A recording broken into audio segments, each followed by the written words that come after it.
What's up guys, Nightgo here with some amazing news for you all today. High quality VR is finally becoming more affordable for everyone. The Oculus Quest 2 was just released last month and I gotta say, this thing is unbelievable. Coming in at just $300 USD, I couldn't believe what this thing is capable of. At just a third of the cost, in my opinion, it rivals the Valve Index. Stick around and I'll show you just how well this headset stacks up, and Red will be here to discuss Facebook's cheeky ways. So let's get to it. Alright you guys, so step one of purchasing the Oculus Quest 2 is going to be this next clip here. You're welcome.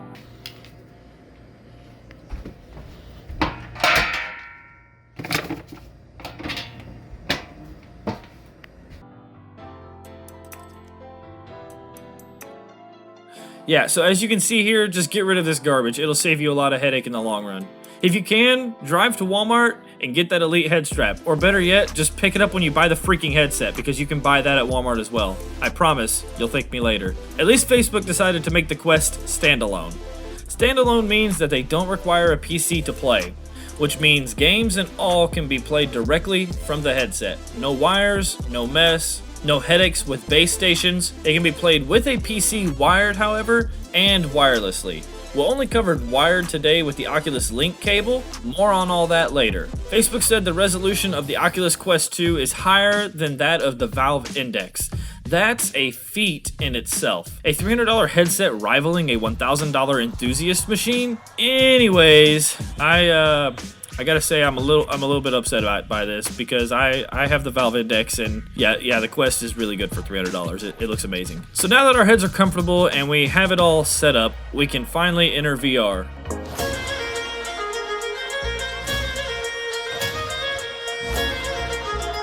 Whoa!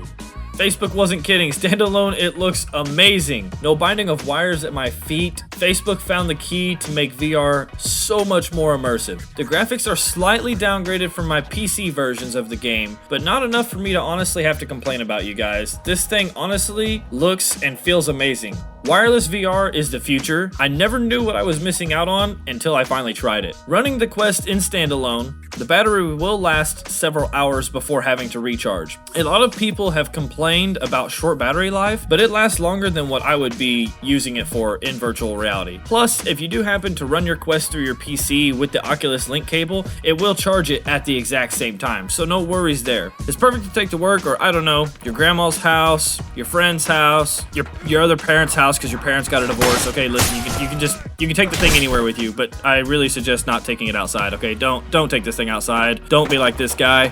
In seriousness though, the battery life will be fine for just about most people. Alright guys, so now on to the bad and cheeky stuff that Facebook has been trying to do with this headset. I've got Red to help me out with this, because me and him both feel pretty well the same way about this, about how Facebook is handling the Oculus Quest 2, and honestly, it's pretty sad. Like, all the good things that I just got done telling you guys about, they're pretty much ruining that for a lot of people with some of these business decisions. Alright, so Red, do you want to go start off with the first one? Yeah, Facebook. They're starting to require you, whenever you log in with your Oculus, you have to have a Facebook account. And this is bad for multiple reasons. Obviously, Facebook's going to use that information and probably sell it to advertisers. So if you play a VR game, probably like a first-person shooter, then you get on Facebook, don't be surprised whenever you start seeing first-person shooter advertisements, because Facebook done sold your data. So that's one downside of it. Dude, not to mention the fact that I've heard how Facebook is apparently, with just a little bit of movement while you're inside the headset, they are able to advertise things to you, such as clothing now. This is just all rumor and speculation that I've heard, but because of the cameras built into the headset, it's not that they're actually watching you inside of VR, but if you think about it, they do know how tall you are, they know how much you move. That makes sense, yeah. Based off of your body movements, supposedly, this is all just rumor, but supposedly, they can actually pick out things like clothes for you even. So that's kind of something else that's kind of creepy. Yeah. That, and don't delete your Facebook account. If you do purchase an Oculus Quest 2, do not get banned on Facebook. Do not delete your Facebook account, because you will lose every game that you have and you'll have a very bad day. Yeah, no doubt. You know, and that's something else that brings me to the next point. So the next thing is, if you're a long-term or a long-time VR enthusiast like me and Red Dead Games ourselves are, then probably known about the company Oculus since before Facebook purchased them. Oculus was a small company started in 2012 and they weren't actually officially purchased and owned by Facebook until 2014. We could cover more of all that on another video, all of the bad business practices that Facebook is doing with Oculus, but long story short, Facebook has so many problems with their deletion system for accounts that it's causing a lot of problems for other people. Things such as people's Oculus accounts have been completely shut down or deleted because their Facebook account got banned or deleted. The biggest thing that gets me about the whole Facebook and Oculus deal was back when they purchased it, they promised that it would never happen.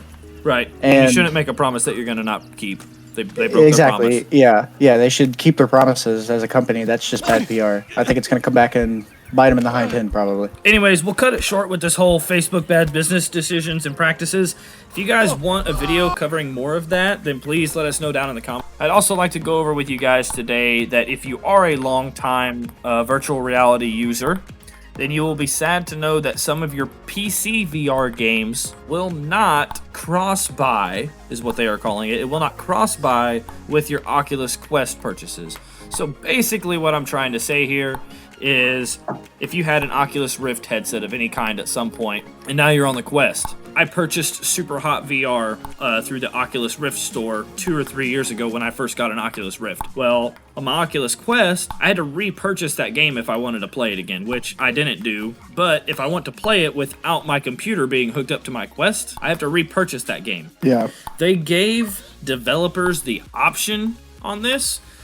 So really, it just comes down to how greedy the developer is. However, Facebook, in my opinion, should have stepped in and told all the developers that if they had purchased their game once before, you own the game, it's yours, it was purchased through an Oculus store, it should be yours. Shouldn't have to pay for the game more than once. So the last thing me and Red will cover is going to be a few more small things with the headset. These are a few more bad things. So the cheap plastic is easy to break on the Elite head strap. That is a really common problem that a lot of people have had with the headset. The field of view is unfortunately not improved over past generations. So, I mean, the field of view of this is about what you would get with an Oculus Rift S, the Oculus Quest 1. Another thing that they did, in my personal opinion, was a terrible idea, was the lens separation control, or IPD adjustment. So many of you probably are like, what am I talking about right now? Yeah, IPDs means interpupillary distance. So the distance between your pupils. And pupils is all going to be different. So basically what we're trying to say is other headsets have either had a slider before in the past where you could slide and you could pick exactly where your eyes line up with your lenses on your headset. Other headsets like the Oculus Rift S, it used some kind of electronic thing, which it seemed to work. I know me and a lot of other people wore that headset and didn't have an issue with the IPD adjustment on it. However, the Quest 2 only has a slider system that is built into the headset, and you have 3 options. Those 3 IPD adjustment options are...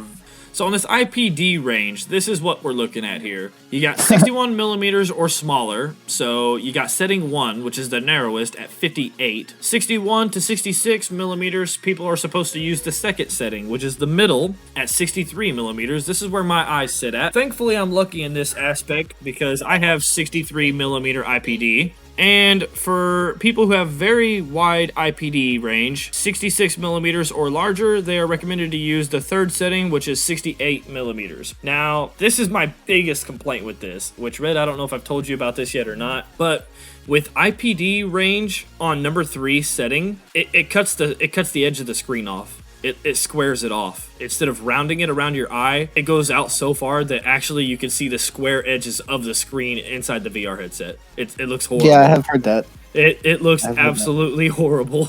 Can you see it like right in between your eyes? Is that where you see it at? No. You actually see it on the outside edge of both of your eyes. Really? Yes, because the Oculus Quest 2 it's a single screen. Yeah, if you want a VR experience that rivals the Valve Index for just $300, then go get one already. What the hell are you doing? This headset is literally a third of the price of that new piece of shit Apple device that just came out a few weeks ago. iPhone 12. Tell your parents that if they can afford one of those, they could definitely afford a VR headset. Just saying. No doubt. Tell them you're ready for virtual reality and that you're done with crapple. All right. And one last thing, guys, before we go. We know that many of you will probably have many more questions regarding this headset. There's a lot more here that we didn't cover. We just gave you guys a general overview of what we wanted to talk about today. So please comment them down below this video, and we will try to answer and cover them in a future video.